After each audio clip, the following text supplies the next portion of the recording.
Amici di Sportisidi, buon pomeriggio, un saluto dal vostro caro Marco Genduso qui per commentarvi la 27esima giornata del campionato di eccellenza Girone A, che vede scendere di casa, che vede scendere in campo, scusa, i padroni di casa, l'Accademia Trapani e gli ospiti Castellammare. Cronometro, fischietto in bocca, finta da parte di Inviè, anche a Guaiana, che ride un po', Guaiana tra l'altro, e anche un ex, inizia il match. Il Partinico audace, ribaudo, palla per Ba che può calciare verso la porta, viene chiuso però da un ottimo intervento da parte di Ravazza con una diagonale magistrale, poi Benivegna pallone a campanile, Secan, Caronia, poi Buongiorno, la controlla, calcia con il destro! Che gol ha fatto Buongiorno! Ed è il vantaggio dell'Accademia Trapani, non può nulla di Paolo, esulta con il pubblico, forse un cuore verso qualcuno della tribuna, forse la famiglia, forse la fidanzata, non lo sappiamo, ma comunque è 1-0, che gol da parte di Buongiorno. Palla lunga per Ba, controlla ancora Ba, la porta di testa, Ba! E non sbaglia, ed è pareggio subito delle Castellammare, bandierina abbassata, ed è pareggio, dunque, dopo nemmeno 2 minuti, ottimo l'incursione da parte dell'attaccante che se la porta avanti con la testa, batte un'uscita mistretta e fa 1-1. Passaggio per conclusione, invece no, va dritto da Guanno, la palla gira ma troppo,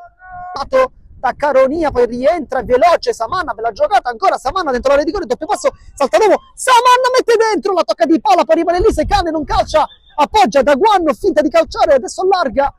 Cammareri, da lì invece doveva calciare Secane, però poi cross dentro, allunga di Sadamo, palla che si impenna, allontana come poi piazza Ba, che avanza, palla con l'esterno, la tocca, poi favorisce Ba ancora, parata di Mistretta e Guaiana si divora il gol. Palla dentro per Ribaudo, la controlla, Ribaudo mette dietro a rimorchio Mosso e fa 1-2, la ribaltata tutta il Castellammare con questo gol di Musso, ma grande palla da parte di Ribaudo che anziché calciare verso la porta ha visto il compagno messo meglio, lo ha servito e il gol è anche arrivato 1-2. È arrivata questa pallonata un po' abbastanza dolorosa così per dire, intanto stacca di testa ed è il 3-1 da parte di Tarantino che stacca da solo, nessuno lo sta lì a marcare e lui non se lo fa dire 2 volte. Fa 1-3 al minuto 55, adesso è dominio Castellammare. Vuole girarsi, non riesce, poi si appoggia ancora per Ribaudo e poi la parata di Mistretta, calcio d'angolo, ma Iba